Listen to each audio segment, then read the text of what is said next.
السلام علیکم ناظرین، پروگرام فیکٹ میٹرز کے ساتھ میں ہوں سزین جہان خان۔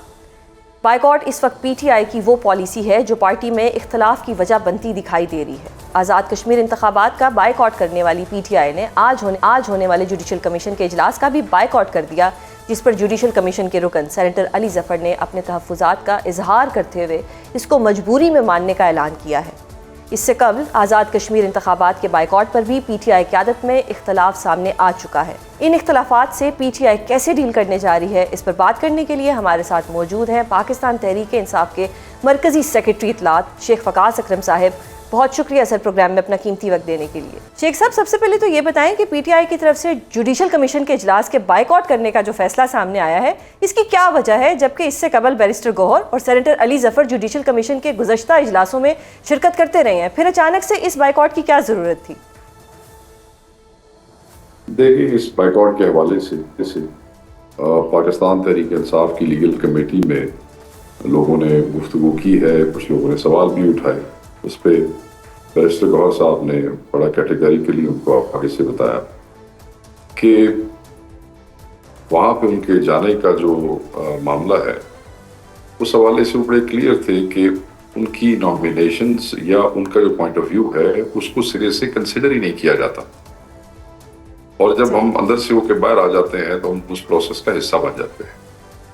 اور اگر آپ کی کنسیڈریشنز، آپ کی نامینیشنز کو کنسیڈر نہیں کیا جانا، آپ کے سٹانس کو پہ گفتگو نہیں ہونی، اس کو کسی قسم کا ویٹ نہیں دیا جانا، تو صرف ایک خانہ پوری کے لیے وہاں جا کے بیٹھنا نامناسب نہیں ہے یہ۔ اور پھر جب باہر آتے ہیں اور باہر آ کے پھر طرح طرح کی باتیں کی جاتی ہیں، چیزیں مختلف جو منسوخ کی جاتی ہیں، اس حوالے سے بیرسٹر گوہر صاحب کا یہ پوائنٹ آف ویو تھا کہ it is a futile exercise, کیونکہ اس میں آپ کی کوئی ان پٹ جو ہے، آپ آن دا فیس آف اٹ جا کے بیٹھ جاتے ہیں، باہر لوگ یہی سمجھتے ہیں کہ جی پاکستان تحریک انصاف کی جو ہے وہاں پہ نمائندگی ہوگی، اور اندر کچھ نہیں ہوتا۔ پھر if you can not ensure your input اور اس کی کوئی کنسیڈریشن نہیں ہے، تو پھر ایسی فائدہ کیا ہے؟ تو یہ گوہر صاحب کا پوائنٹ آف ویو تھا، اسی کے اوپر انہوں نے فیصلہ کیا۔ And he is an acting chairman ہے پارٹی کے، he can take decision. Legal committee میں لوگوں کو انہوں نے اس ڈسکشن میں انڈلج بھی کیا، مختلف لوگوں کے سوالات تھے، کسی کوئی رائے تھی، کسی کوئی رائے تھی، اور الٹیمیٹلی یہ ڈیسیژن۔ لیکن شیخ صاحب، ہر جگہ میدان خالی چھوڑ دینا، یہ تو پھر بات کرنے کا موقع دینے والی بات ہے نا، کیونکہ آج سینیٹر علی ظفر نے بھی کہا کہ میں اس فیصلے کی مخالفت کرتا ہوں، اور یہ بھی کہا کہ مجبوراً پارٹی کے اس فیصلے کو تسلیم کرنا پڑا ہے۔ دیٹ مینس کہ پارٹی کے اندر سے اس کی مخالفت ہو رہی ہے اور آوازیں اٹھنا شروع ہو گئی ہیں۔ پھر ہر جگہ پہ میدان خالی چھوڑ دینا، اپوزیشن کو یا حکومت کو یہ موقع دینا کہ وہ آپ کے خلاف باتیں کریں۔ دیکھیں، اس پہ میں سمجھتا ہوں کہ بیرسٹر گوہر خود ایک وکیل ہے، اور میں یہ سمجھتا ہوں کہ ان کو جو ہے وہ عمران خان صاحب کی طرف سے یہ ذمہ داری دی گئی ہے۔ تو جو انہوں نے فیصلہ کیا ہے، میرے خیال میں بیرسٹر علی ظفر صاحب کو بھی خان صاحب کی ڈائریکشن کو دیکھنا چاہیے کہ پارٹی کے کوئی معاملات کو پبلکلی ڈسکس نہیں کرنا چاہیے اس طریقے سے۔ آپ پارٹی کے اندر جو ڈسکشن ہو سکتی ہے ضرور کریں، بٹ دین اس کو باہر لا کے کہنا آپ نے فیصلہ تسلیم کر لیا، بس دیٹس انف۔ ہم اور کیا کہہ سکتے ہیں اس کے اوپر؟ صحیح۔ ویسے بھی جو لیگل کمیٹی ہے اس میں تمام کے تمام وکلاء ہیں، اور بہت بڑے بڑے نام اس لیگل کمیٹی کے اندر موجود ہیں۔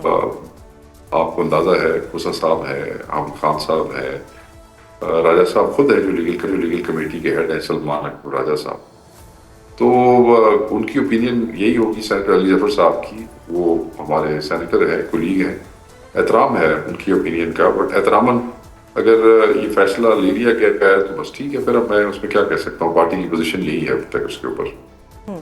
تو شیخ صاحب یہ بھی بتائیں کہ اب اگر بائیکاٹ کی بات ہو رہی ہے، آزاد کشمیر کے جو انتخابات ہیں ان کے بھی بائیکاٹ کا فیصلہ سامنے آیا، اب وہ فیصلہ حتمی ہے یا اس پر نظر ثانی ہو سکتی ہے؟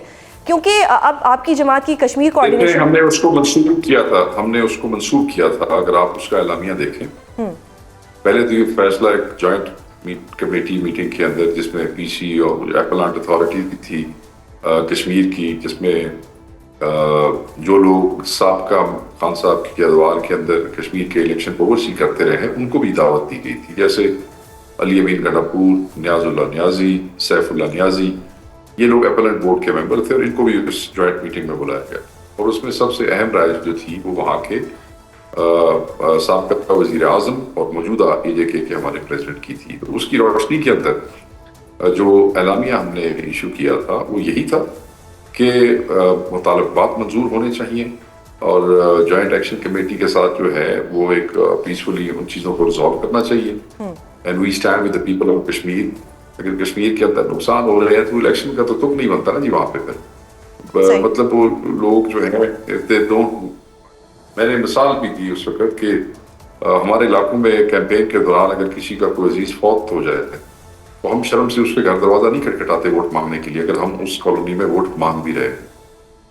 تو وہاں پنجاب حکومت نے راستہ بند کیا ہوا تھا, کھانے نہیں بھیج رہے تھے, رسد خرد و نوش کی اشیاء کی, وہ پھر قیمتی جانوں کا ضیاع ہو رہا تھا. تو ہم ادھر جا کے کھڑے ہو جائیں جی ایسی آ کے سانو ووٹ دے دو, پرچی دے دو. انہوں نے کہتے چنگے بندے ہو تسی, ایک طرف تم کہتے ہو کہ تم کشمیریوں کے ساتھ کھڑے ہو, دوسری طرف ہم ذلیل ہو رہے ہیں اور تم پرچیاں مانگنے آ گئے. تو یہ فیصلہ اس وقت کیا گیا تھا اور بالکل یہ ایسے ہی تھا کہ اگر ان کے معاملات طے ہو جاتے ہیں سرکار کے ساتھ, جوائنٹ ایکشن کمیٹی کے جو بیسیکلی پولیٹیکل پارٹی نہیں ایک عوام کی مختلف فورمز کا اتحاد ہے, اور کوئی صورتحال بہتر ہو جاتی ہے تو ٹھیک ہے. جب وہ سارے جب کشمیری ریڈی ہو جائے گے الیکشن کے لیے تو پاکستان تحریک انصاف کشمیر کی سب سے بڑی اور وائبرنٹ پارٹی ہے, وہ بھی لڑ لے گی الیکشن.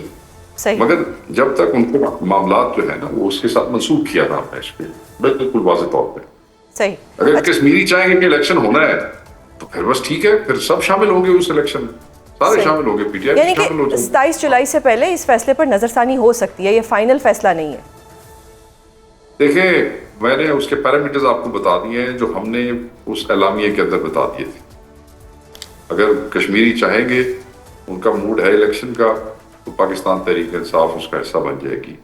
جوائنٹ ایکشن کمیٹی میں کشمیری ہیں, اگر ان کے معاملات ریزالو ہو جاتے ہیں اور ہونے چاہیے. یہی لیک آف کیپیسٹی ہے اس فیڈرل گورنمنٹ کی, اور وہاں جو کٹ پتلی سی ایک نکمی سی پیپلز پارٹی کی حکومت اور ان کا ایک وہ نوجوان بیٹھا ہوا ہے, ٹکے کی حیثیت نہیں ہے ان کی وہاں پہ کہ وہ بیٹھ کے اپنے ہی لوگوں کے ساتھ, وزیر اعظم کشمیری, وزیر دفاع کشمیری, اپنا نائب وزیر اعظم وہ بھی کشمیری, اتنے ایک طرف نون لیگ کشمیر کے اندر پیپلز پارٹی, سارے ایک ہی اس کے چٹے بٹے ہیں, اور ان سے بیٹھ کے کشمیریوں کے ساتھ معاملات طے نہیں ہو رہے.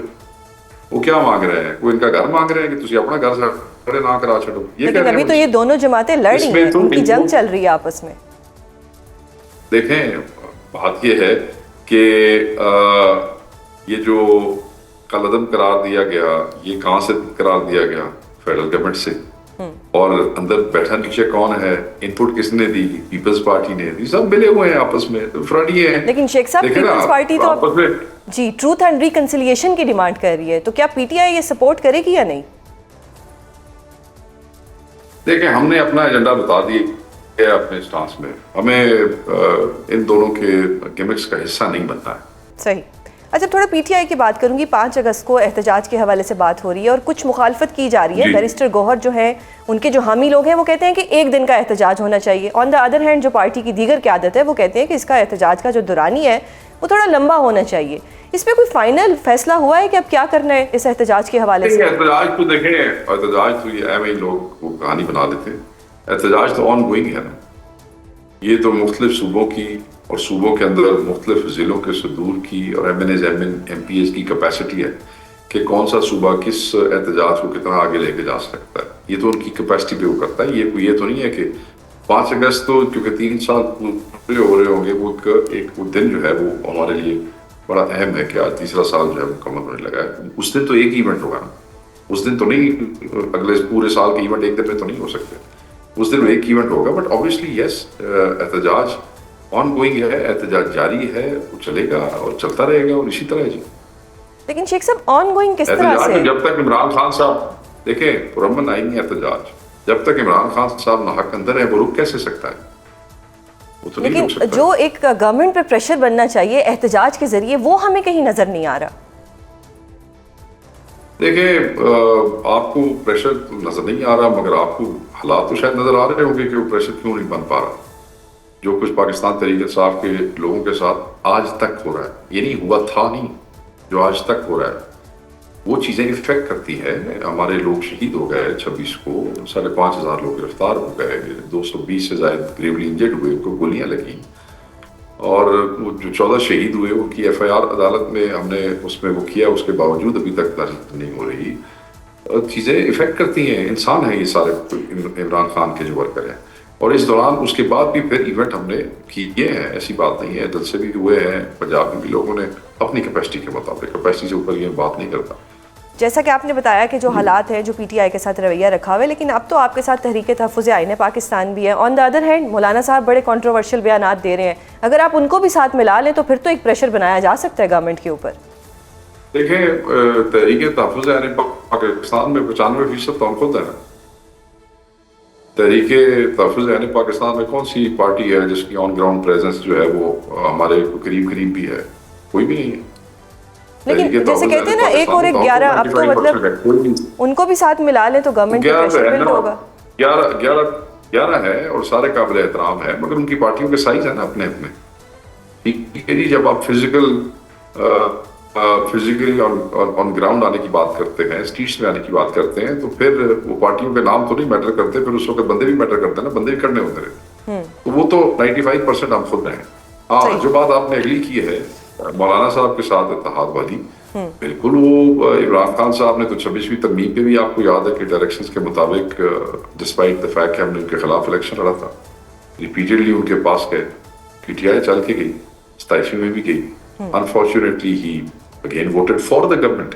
ایسے اٹھتے ہیں، ایسے اٹھ گیا حکومت کے خلاف اٹھ گیا جی بہ گئے سب. ٹھیک ہے، تو اب بھی وہ اچانک انہوں نے وہ کیا ہے سارا ایک سلسلہ شروع. ہمیں کیا پتا کل یہ کیا کریں گے، مگر اس کے باوجود ہم نے منیمم انگیجمنٹ ان کے ساتھ ختم نہیں کی تھی. اشرف ظہیر صاحب کے پاس اختیار ہے. اشرف ظہیر صاحب کا تعلق بھی یہ مجھے نہیں سمجھ آ رہی کہ وہ مولانا کے ساتھ اتحاد بنانے میں کیوں ابھی تک ناکام رہے. چلیں PTI جب خود انگیج ڈائریکٹلی کر رہی تھی وہ نہیں ہو سکا معاملہ. اب تو جو ہے TTAP کو بیچ میں کردار ادا کرنا چاہیے. عمران خان صاحب تو چاہتے ہیں. تو شیخ صاحب ایک اور چیز بتائیں، اب ایک بڑا کنٹروورشل بیان آیا ہے نورین نیازی صاحبہ کی طرف سے. جب مارکہ حق ہوا تو PTI نے بڑا سپورٹ کیا، پوری دنیا نے سپورٹ کیا، لیکن اب جو ایک کنٹروورشل بیان آ گیا ہے ان کی طرف سے، اس کو PTI کس طرح سے دیکھ رہی ہے اور یہ کتنی پریشان کن بات ہے PTI کے لیے؟ دیکھیں، پہلی بات تو یہ ہے کہ میں نورین باجی کے بہاف پہ کوئی بیان نہیں دے سکتا. PTI کا موقف جاننا چاہوں گی بیکاز یو آر PTI. میں آپ کو بتاتا ہوں، سب کے پاس ان کا نمبر ہے. وہ چھوٹے چھوٹے پوڈ کاسٹ والے بچے بھی ان کے ساتھ پوڈ کاسٹ کر رہے ہوتے ہیں، تو آپ کے پاس بھی نمبر ہوگا. جہاں تک PTI کا تعلق ہے، PTI کا جو نیریٹو ہے وہ عمران خان صاحب کے بیان سے نکلتا ہے اور کسی کے بیان سے نہیں نکلتا ہے. اور اس ایشو کے اوپر عمران خان صاحب کا بیان آلریڈی موجود ہے. جو انڈیا پاکستان ایسکیلیشن تھی اور جو مارکہ حق کے حوالے پہ بالکل واضح ہے. خان صاحب نے اپنے شہداء کو خراج عقیدت پیش کیا تھا. ایئر فورس والوں کو جو ہے خراج عقیدت ہے، آرم فورسز کو، لفظ آرم فورسز ٹویٹ اگر آپ نکال کے پڑھ لیں، اور اس میں پھر ٹویٹ میں لکھا گیا تھا یہ ملک بھی میرا ہے، یہ فوج بھی میری ہے. بالکل. اور خان صاحب کا جو بیان ہے وہی ہمارے لیے پالیسی ہے اور وہی ہمارا نیریٹو ہے. اور یاد رکھیے گا خان صاحب نے ہمیشہ آرم فورسز کے جوان کے ساتھ کھڑے ہونے کا سٹانس لیا ہے. حق اندر ہونے کے باوجود انہوں نے کبھی ایسی وہ بات نہیں کی. آپ اٹھا کے دیکھ لیں، جب ایسے ہوا ہمارے جو سوشل میڈیا کے اوپر جو یوتھ تھی، جو نوجوان بچے تھے، بالکل انہوں نے انڈین جو پروپیگنڈا تھا اس کو دبا کے اس کا مقابلہ کیا. اور وہ نام لیتے یا نہ لیتے، مگر DGI SPR کو بھی شکریہ ادا کرنا پڑا. انہوں نے کیا یوتھ کا. تو یوتھ کون ہے پاکستان میں؟ 95% یوتھ عمران خان کے ساتھ. سب کو پتا ہے، کوئی مانے یا کوئی نہ مانے. تو اس پہ خان صاحب تو بڑے کلیئر ہے، پارٹی بھی اس پہ بڑی کلیئر ہے. تو ہمارا اسٹینس تو وہی ہے کہ، اور ہم ذاتی طور پہ ہم سمجھتے ہیں کہ مودی جیسا گھٹیا اور کمینہ دشمن، اس کی تو کوئی حیثیت ہی نہیں ہے. اس کو پاکستان کے جوان نے اس کی اوقات اور اس کی حیثیت دکھا دی تھی جس وقت اس ایسکیلیشن میں آپ کے سامنے ہوئے تھے. یہی ہمارا سٹانس ہے. شیخ صاحب، آپ نے یہ سوال میں نے اس لیے پوچھا کہ رانا ثناء اللہ نے بھی ابھی ریسنٹلی کہا ہے کہ نورین نیازی کے بیان کا مطلب حوالہ دیتے ہوئے انہوں نے کہا ہے کہ اب آپ کو سمجھ آ جانی چاہیے کہ عمران خان صاحب کی فیملی سے ملاقاتیں کیوں بند کروائی ہیں، کیونکہ جب وہ ملاقاتیں کرتے ہیں تو خان صاحب بھی اسی قسم کی باتیں کرتے ہیں. اب نورین صاحبہ کا یہ جو تازہ ترین بیان ہے، اس کے بعد یہی سمجھا جائے کہ ایک ہنٹ آ رہا تھا کہ علیمہ خان کی ملاقات ہو جائے گی، اب وہ بھی نہیں ہوگی؟ نہیں، یہ غلط بات ہے رانا صاحب کی. رانا صاحب کو بات نہیں کرنی چاہیے. رانا صاحب کے پاس تو جیل کی تمام ٹرانسکرپٹس ہوتی ہیں نا، ہوتی ہیں ان کی پارٹی کے پاس. انہوں نے نہ حق ان کو وہاں پہ، انہیں کی حکومت ہے پنجاب میں اور جیل خانہ جات پنجاب کا محکمہ ہے. عمران خان صاحب نے کبھی فوجی جوانوں کے، شہیدوں کے خلاف سوال ہی پیدا نہیں ہوتا. یہ کوئی سوچ بھی کیسے سکتا ہے؟ یہ کیسے کوئی سوچ سکتا ہے؟ ایک آدمی جو ناحق اندر ہے، اس کے اندر غصہ بھی ہو سکتا ہے، فرسٹریشن بھی ہو سکتی ہے، اس کے باوجود وہ خراج عقیدت بھی وہ کر رہا ہے، شہداء کے ساتھ بھی وہ کر رہا ہے، ان کی فیملیز کے ساتھ بھی وہ کر رہا ہے. اپنے فوجی جوان جو بارڈر پہ کھڑا ہے اس کو وہ بیک اپ بھی کر رہے ہیں. یہ دس از آن ریکارڈ. لیکن شیخ صاحب وتھ ڈیو ریسپیکٹ، جہاں پہ ہم دیکھ رہے ہیں کہ بہنیں بھائی کی خاطر اڈیالہ جیل کے باہر جا کے بیٹھتی ہیں، وہیں ہم دیکھ رہے ہیں کہ یہی بہنیں بھائی کے لیے مسئلے بھی بنا رہی ہیں. یہ شاید آپ نہیں کہہ سکتے، لیکن ہم تو یہ سوال کر سکتے ہیں، کیونکہ اس وقت حکومت کو ایک موقع مل گیا ہے کہ یہ انڈین چینلز پہ جا کے انٹرویو دیتے ہیں اور اب یہ اپنی فوج کے خلاف باتیں کر رہے ہیں، اور وہ بھی ایک پوڈ کاسٹ میں بیٹھ کے. دیکھیں، میں اگین آپ نے ٹھیک کہا، میں اس پہ کسی کی ذات پہ تو بات نہیں کر سکتا، کیونکہ میں پارٹی کا ترجمان ہوں اور باجیوں کے نمبر سب کے پاس ہیں. ان کا موقف جس نے لینا ہے وہاں سے لے سکتے ہیں، تو میں اس پہ بات نہیں کر سکتا. یعنی کہ پی ٹی آئی نے خود کو اس چیز سے ڈسٹینس رکھا ہوا ہے، آپ کا اس بیان سے کوئی لینا دینا نہیں؟ دیکھیں جی، میں نے بتا دیا کہ جو چیز جس پہ عمران خان صاحب ایک سٹانس دے چکے ہیں، پاکستان تحریک انصاف کا ایک بچہ، ایک کارکن اس بیان کا پابند ہے. اس کے علاوہ ہم کسی بیان کے نہ پابند ہیں اور نہ کسی چیز کو ڈیفینڈ کر سکتے ہیں جو خان صاحب کے بیان کے خلاف. سمپل. بہت شکریہ شیخ صاحب پروگرام میں اپنا قیمتی وقت دینے کے لیے. ناظرین، آپ نے سنا کہ شیخ صاحب کے بقول پی ٹی آئی کا موقف عمران خان کے بیان سے نکلتا ہے، نورین نیازی یا کسی اور کے بیان سے نہیں. موجودہ صورتحال پر حکومتی موقف لینے کے لیے ہمارے ساتھ موجود ہیں وزیر اعظم کے کوارڈینیٹر برائے خیبر پختونخوا اختیار ولی صاحب. بہت شکریہ سر پروگرام میں اپنا قیمتی وقت دینے کے لیے. سر، سب سے پہلے تو یہ بتائیں کہ رانا ثناء اللہ نے تو نورین نیازی کے حالیہ بیان کے بعد یہ کہا ہے کہ اب سب کو سمجھ آ جانی چاہیے کہ عمران خان سے جیل میں جو ملاقاتیں ہیں ان پر کیوں پابندی لگی ہے. اب یہی سمجھا جائے کہ ان ملاقاتوں پر مزید جو پابندی ہے اس کو مزید لمبا کر دیا جائے گا. بسم اللہ الرحمن الرحیم. بہت شکریہ سوزین. دیکھیں، رانا ثناء اللہ صاحب کا بیان اپنی جگہ پر ویلڈ ہے اور درست ہے، لیکن پاکستان تحریک انصاف جو ہے وہ ان کا یہ جو طرز تخاطب ہے اور یہ طرز تکلم ہے، یہ مسلسل اسی طرح چل رہا ہے جب سے عمران خان صاحب نے یہ شروع کیا تھا. ان کو جب بھی کوئی موقع ملتا ہے تو ایسے ہی واقعات ہوتے ہیں. آپ دیکھ لیجئے کہ 9 مئی کے جو واقعات ہیں یہ اسی کی کنٹینیوٹی ہے. میں سمجھتا ہوں یہ وہی نیریٹو ہے کہ جی ایچ کیو پر اٹیک کر دو، ریڈیو پاکستان کو جلا دو، کرنل شیر جو ہمارا ایک بہادر سپوت تھا اس کے مجسمے ایم ایم عالم کے یادگار کو جلا دو، کور کمانڈر ہاؤسز پر حملے کرو، پھر اس کے بعد 26 نومبر کر دو. پھر آپ نے دیکھا ہوگا کہ عمران خان صاحب کا جو ٹویٹر اکاؤنٹ تھا وہ فیلڈ مارشل پر، پاک فوج پر اور ان کی تمام کارروائیوں اور کامیابیوں پر وہ جو تھے تو کچھ ایسے الزامات ڈالتے تھے کہ وہ ناقابل برداشت تھے. اب جو نورین نیازی نے کہا ہے، میرے خیال میں یہ باتیں ایسے لگ رہا تھا کہ آجی ہماری ہے لیکن بول نریندر مودی کے لیے رہی ہے، بہن ہماری ہے، اس ملک کی بیٹی ہے، لیکن بول وہ نیتن یاہو کے لیے رہی ہو. تو میں یہ سمجھتا ہوں کہ خان صاحب کی جماعت جو ہے وہ تو آئے دن ان کو کوئی موقع چاہیے ہوتا ہے. اب ان کے بیٹوں سے عید پہ بات ہو گئی اور آپ نے دیکھا کہ جنیوا میں جا کر پھر انہوں نے پاکستان کے جی ایس پی 8+ جو اسٹیٹس تھا اس میں جو نیگیٹو رولز تھے ان کے ساتھ انہوں نے کس طرح ہاں ملائی. تو میرے خیال میں پاکستان تحریک انصاف کے لیے وقت ہے کہ وہ اپنے آپ کو یا نورین نیازی کے بیان سے الگ کر دے. لیکن کیسے کریں گے؟ اچھا، اگر ان کے خلاف کارروائی ہوگی یا کارروائی شروع کر دی تو پھر بولیں گے کہ سر ویسے انہوں نے کہا ہے کہ ہماری پارٹی پالیسی نہیں ہے، پارٹی پالیسی وہی ہوگی جو عمران خان کا بیان ہے، یہ وہ کہہ رہے ہیں. اچھا ٹھیک ہے، صحیح ہے. تو پھر اگر ایسا بیان کوئی دیتا ہے تو پھر مطلب یہ ہے کہ وہ سزا کا حقدار ہے اور اس پہ ان کی پارٹی کو کوئی اعتراض نہیں ہوگا. اس کا مطلب ڈیفینیٹلی پھر تو جو لیگل پروسیڈنگز بنتی ہیں اور ان کو نوٹس بھی ریسیو ہو گیا ہے نورین نیازی صاحبہ کو. اچھا سر، ایک اور چیز بتائیے گا کہ نورین نیازی نے تو ایسا بیان دیا مولانا فضل الرحمان کا بٹن کیسے آن ہو گیا؟ وہ بھی بڑے کنٹروورشل بیانات دے رہے ہیں. اب ان پہ ایف آئی آر تو ہو چکی ہے، کیا گرفتاری بھی ہوگی ان کی؟